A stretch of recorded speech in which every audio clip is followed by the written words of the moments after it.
চলে। এটা কিন্তু আমার ভিক্ষাবৃত্ত জীবন। আমি তো নগরে নগরে গিয়ে ভিক্ষা করতে পারি না। এখন এই পাঠের আসরে দক্ষিণেই বলেন আর ভিক্ষেই বলেন, কোনো ওঠা যাবে না, কথা বলা যাবে না, একবারে পিছনে উঠতে সামনের দিকে আসবার। আরও প্রশ্ন আছে, প্রশ্নের উত্তরগুলো দেব, আর কোনো কথা বলা ছাড়া এবার রাধে রাধে বলো, টাকার গাঠি খোলো। এইবার ওই পিছন থেকে যাবে, আর দুই একজন যাবে, কোনো কথা হবে না, শুধু পিছনের থেকে ভিক্ষা করে সামনের দিকে আসতে হবে। তুমি আগে যাও আর দুই একজনকে নিয়ে যাও, যাদের এই বাবা একেবারে পিছন থেকে, এই সামনে না, একবারে পিছন থেকে শুরু করবে, সামনের দিকে আসবে। আরো দু একজন যদি কৃপা করে যারা উত্তরীয় আছে চলে যেয়ে, কোনো কথা হবে না, আর আমার এই প্রশ্নের অ্যান্সারগুলো শুনতে হবে নাকি? রাধে রাধে, কথা বলা যাবে না, ধীরে ধীরে রাধে রাধে বলো, টাকার গাঠি খোলো। কত টাকা তো নষ্ট হয়ে যায়, ভগবানের সেবা দিলে কোনো অপরাধ নেই।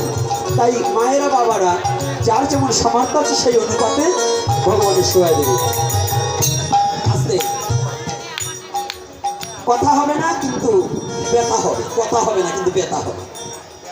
এইবার বলছে আমাকে আগে রাজরাজারা কেন বলি প্রদান করতেন? প্রশ্ন করেছে দান, আগের রাজরাজারা বলি দিতেন কেন? তখন একটা সময় ছিল রাজারা যুদ্ধ হতো, তাই তার সন্তানকে যদি সাহসী না করা হয় তাহলে যুদ্ধে জয় হওয়া যায় না।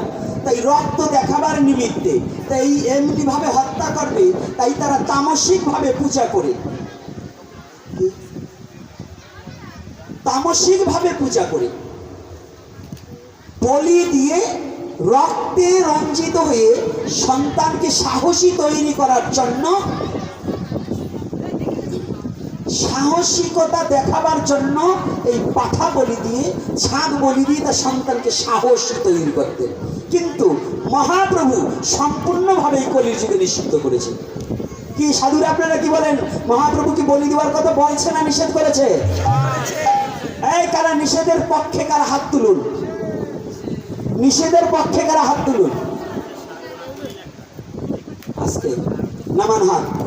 শাস্ত্রে লেখা আছে ছাগ বলি, ছাগ মানে ছাগল নয়, পাঠা নয়, ছাগ মানে কামের অপর নাম হচ্ছে ছাগ। তো তোমাকে বলি দিতে বলছে কি? লেখছে দুর্গা পূজা, সন্ধি পূজার সাথে সাথে বলিদান, সন্ধি পূজার সাথে সাথে বলিদান। সন্ধি পূজা কোথায়? যেখানে সন্দেহ থাকে না তাকে বলে সন্ধি, যেখানে কোনো সন্দেহ থাকতে পারবে না সেইটা হলো সন্ধি। তো বলি দিবা কাকে? তোমার কামরূপ, যে চিত্তের মধ্যে যে কামরূপ একটা পাঠা আছে, যে পর নারীতে আসক্তি হয়, পর দ্রব্যে লোভিয়ান হয়, ওই পাঠাটাকে তুমি জ্ঞান খড়গের দ্বারা মায়ের চরণে বলি দিয়ে দাও। এটা হচ্ছে সাথে সাথে বলিদান। কিন্তু সেইটাকে না দিয়ে আর একটা বকা না দিয়ে পারবো না, আজকে বকা না দিয়ে আর যাবো না, সেটা হচ্ছে এই মায়েরা বাবারা একটু সত্যি কথা বলবেন। এই সমাজে একটা মেয়ের সর্বনাশ করে ওই ছাগল রূপ পাঠা না আপনার মতো পাঠা, আমার মতো পাঠা? কোন পাঠায়? এই মানুষের মতো না? আপনার ছেলে, আপনার ভাই, আপনার বন্ধু, আপনার ভাইপো, এরাই তো একটা নারীর সর্বনাশ করে। কারা? কারা করে? ছাগলের নামে মানুষে। কারা? পশুতে তো না, তাহলে মানুষে। আচ্ছা চুরি করে কারা? ছাগলে না মানুষে? আচ্ছা বদমাশি করে কারা? ছাগলে না মানুষে? আচ্ছা এই দেশের এই অন্যান্য অকামগুলো করে কারা? মানুষে না ছাগলে? তা তুমি মানুষে করে তোমার ছেলে পাঠার মতো কাজ করলো, তার বিচার করলা না, গোপনে জরিপানা দিয়ে এনে গোপনে সাধু বানাই দিলা। আর ওই ছাগল যার কোনো অপরাধ নেই, যে কোনো ক্ষতি করে না, সেই পশুটাকে বলি দিলা। এইটা কি ধর্ম না অধর্ম? বাবা একেবারে সত্যি কথা বলুন, যুবক ছেলে যারা আছো সত্যি কথা বলবো, এটা কি অধর্ম না ধর্ম? এটা কি ধর্ম হতে পারে? যে চুরি করে নাই তাকে যদি শাস্তি দেওয়া হয়, যে চুরি করছে তাকে যদি মুক্তি দেওয়া হয়, এটা ধর্ম না অধর্ম? তাহলে এই বিচারকের কি হওয়া উচিত? এই বিচারকের বিনাশ হওয়া উচিত নয়? তো তদ্রূপ আমার সংসারে আমার ছেলে অপকর্ম করছে, সমাজ নষ্ট করছে, জাতি নষ্ট করছে, ধর্ম নষ্ট করছে, আমার ছেলের বিচার হচ্ছে না। অথচ পশু যার কোনো বোধ বুদ্ধি নাই, যে কোনোদিন কারো ক্ষতি করে নাই, সেই পশুটাকে বলি দেওয়া হচ্ছে। এই অধর্মের কারণে আস্তে আস্তে বিনাশ হতে হবে। এই জন্য এই বিনাশ থেকে ফিরতে হলে আপনাদের অধর্ম কর্ম থেকে ফিরে আসতে হবে। বলো না গো রাধে রাধে। কি এরপর থেকে কি করব? এইবার আর একটা জায়গায় যাব, না যাই আর পারবো না। একদিনের পাঠ তো আমার আনতে হলে 2-3 দিন আনবেন। আমার একটু বইলে বকাবকি করে পোষাবে, আর আপনাকে একটু বকাবকি শুনিয়ে পোষাবে, নাহলে শুনবে না। এই যে আমি একটা সতর্ক বাণী দিচ্ছি, সারা বাংলাদেশে আমার এই প্রান্ত থেকে ও প্রান্ত আপনাদের আশীর্বাদে যেতে হয়, তাই হিন্দুদের দুর্দশা দেখে খুব কষ্ট লাগে। আজকে এক বাবা আমাকে ফোন করেছে, আমি একটু বলেই দিই ইউটিউবের মধ্য দিয়ে, আমি বলে দিতে চাই, যদি এসে থাকে আসছে আমার সাথে দেখা করবে। ঢাকা থেকে আসছে কিনা আমি জানি না, শ্যামল নামে এক ভদ্রলোক আসছে নাকি, যদি এসে থাকেন হাত উঁচু করুন। শ্যামল নামে এক ভদ্রলোক আসছে কিনা আমি জানি না, আসলে ওটা হিন্দুর নাম না মুসলমানের নাম না কার নাম আমি জানি না, না কি হয়েছে আমি বুঝতে পারবো না। একটা ছেলে নাকি ধর্মান্তরিত হয়েছিল, সেই ছেলেটা অন্য ধর্মের একটা মেয়েকে বিবাহ করেছে না কি করেছে আমি তো আর জানি না। আমার মন্দিরে 1000 লোক আসে যায়, 1000 লোক যায় আসে, হিন্দু আসে, মুসলমান আসে, বৌদ্ধ আসে, খ্রিস্টান আসে। আমার কাছে কোনো জাতির বিচার নাই। যদি মানুষ হয় তাকে আমি ভালোবাসতে পারি, অমানুষ হলে আমার ভাই হলেও তাকে আমি ত্যাগ করতে পারি, আর বিশেষ করে আমার জাতির জন্য আমি মরতে হলেও মরতে পারি।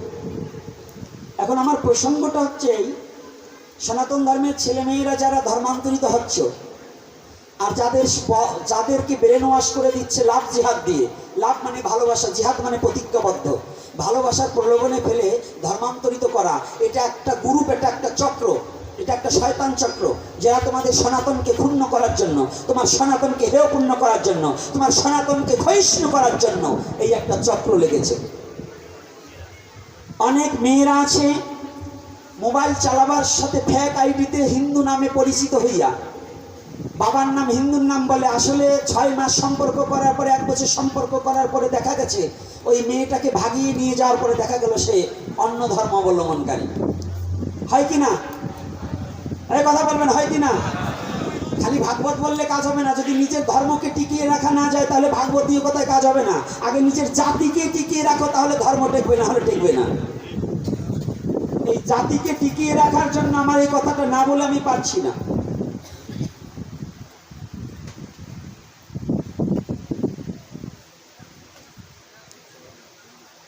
ইয়া পরে বলবা না, আগে আমারটা বলে দিই।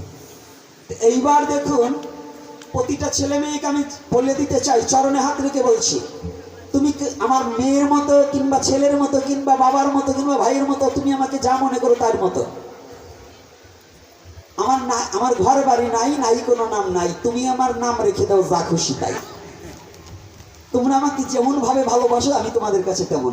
তথাপি সেই অনুরোধ এবং সেই আবেগে, সেই ভালোবাসার দাবিতে বলছি, সেই ভালোবাসার দাবিতে বলছি, প্রতিটা সনাতনী নরনারী, আমার এর আগে একটা এপিসোড ছিল, জাতপাত দূর করো, হিন্দু হইলে বিয়ে করো।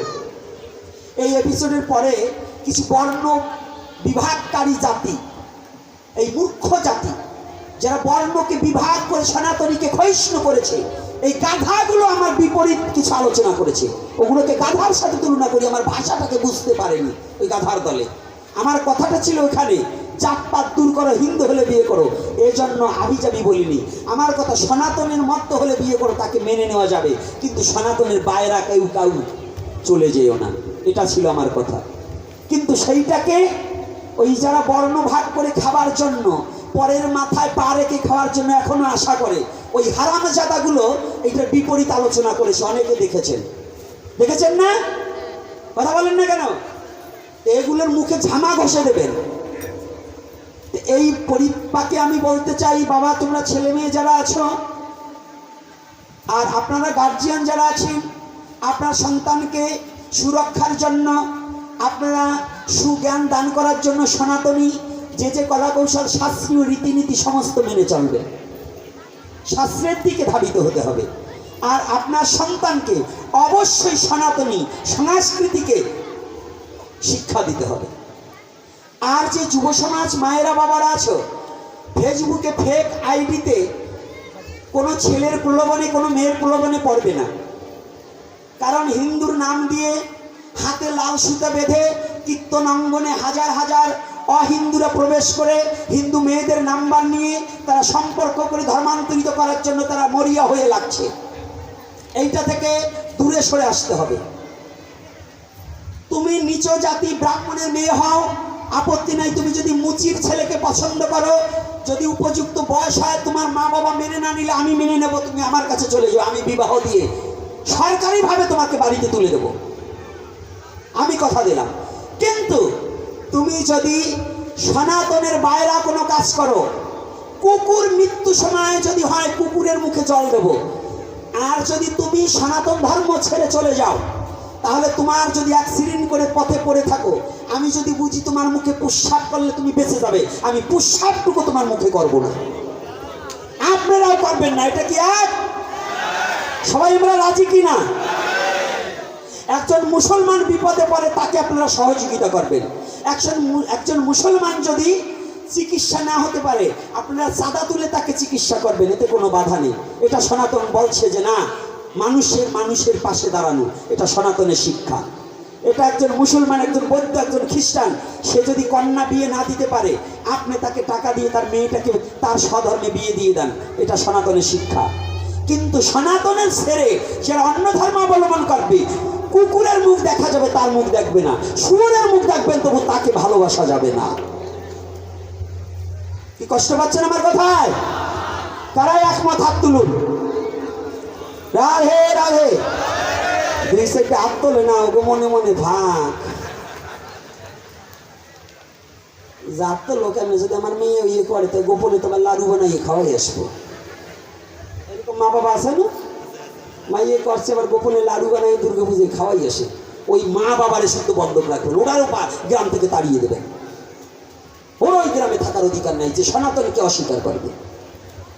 এই জন্য চরণদারে করিমানা যে মা বাবার আসে না, যুবক যুবতী, তোমাদের এখনো বলছি, সনাতনে কি নেই আমার নাম্বারটা নিয়ে যাবে। আমি চ্যালেঞ্জ করে বলছি, তুমি যদি আমার স্বধর্মের হও, আমার ধর্মে তুমি কি পাওনি, এটা আমার সাথে যোগাযোগ করো। আমি যে সব জানি তা নয়, আমি যেটা না জানি আমি সংগ্রহ করে দেব। কি সনাতনে আছে সবই, তুই যাহা চাবি তাহা পাবি। সনাতনে আছে সবই, তুই যাহা চাবি তাহাই পাবি। এজন্য আমি যুবক যুবতীদেরকে জানিয়ে দিচ্ছি। আর একটা কথা, রাষ্ট্রীয় গোলযোগ, এই রাষ্ট্রীয় গোলযোগের কারণে কেউ কোনো ধর্মের ব্যাপারে কোনো ফেসবুকে কেউ কিছু লেখালেখি করিবে না।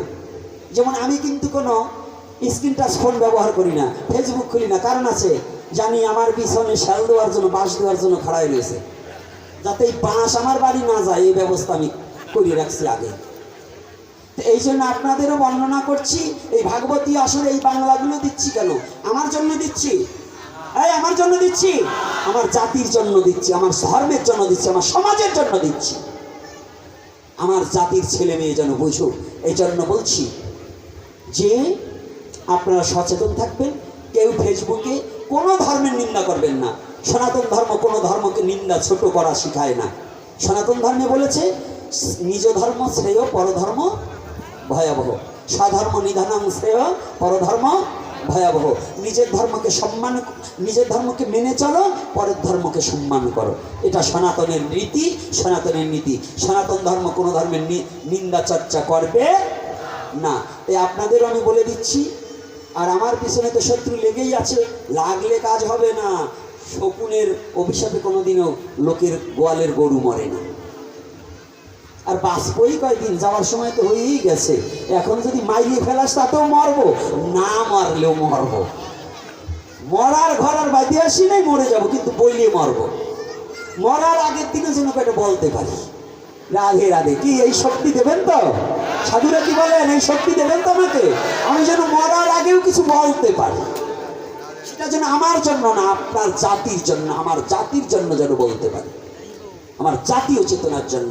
তবে আমি আর একটা কথা বলি, আপনারা বৈষ্ণব সমাজ, এই যশোর ডিস্ট্রিক্টের মধ্যে যত বৈষ্ণব সমাজ আছে, যত মহারাজ আছে, শুধু এইখানে নয়, আসুন আমরা সবাই সঙ্গবদ্ধ হই, একতাবদ্ধ হই। সমস্ত বৈষ্ণব সমাজ একতাবদ্ধ না হলে ক্ষয়িষ্ণু হয়ে যাবে। আমরা শুধু বিল্ডিং করার চিন্তা ভাবনা না করে এই বিল্ডিংটা কিভাবে, যতটুকু করেছি এইটা কিভাবে রক্ষা করা যায়, এই দিকে একটু আগাইয়ে আসি। খালি রাশি রাশি শিষ্য না করে শিষ্যজন যদি একটা ভক্ত হয়, এইটা একটু তৈরি করার দিকে এগিয়ে আসি। আসুন আমরা সবাই হাতে হাত রেখে, আমারও অনেক ভুল ত্রুটি আছে, আমারও চলা বলায় অনেক ত্রুটি আছে, এই ত্রুটিগুলোকেও আপনাদের চরণে একটু ক্ষমা সুন্দর দৃষ্টিতে দর্শন করে আপনারাও আমাকে ডেকে আপনাদের চরণ প্রাণ টেনে আমার ভুলগুলোকে ধরিয়ে ধরিয়ে দিয়ে আপনাদের চরণ প্রান্তে আমাকে একটু জায়গা দিন। আর আপনারাও আসুন, আমরা সবাই একসাথে একমতে কাজ করি, মহাপ্রভু সৈনিক হয়ে, অন্য কোনো দালাল হয়ে নয়, পাচাটা কুকুর হয়ে নয়, আমরা মহাপ্রভু সৈনিক হব, হরিনাম দিয়ে বিশ্ব জগৎ মাতায় দিয়ে যাব, এই সৈনিক হব। কি পারবো তো? হ্যাঁ, প্রতি ঘরে ঘরে গিয়ে মহাপ্রভু জিনিস দেয়, প্রতি ঘরে ঘরে গিয়ে করে এই ভিক্ষা, ভজ কৃষ্ণ, কহ কৃষ্ণ, কর কৃষ্ণ। মনে আছে তো? হ্যাঁ, মনে থাকবে তো? থাকবে না, মনে থাকবে না। একবার কৃষ্ণ কৃষ্ণ বল, একবার হরে কৃষ্ণ বল, কৃষ্ণ কৃষ্ণ বল রে।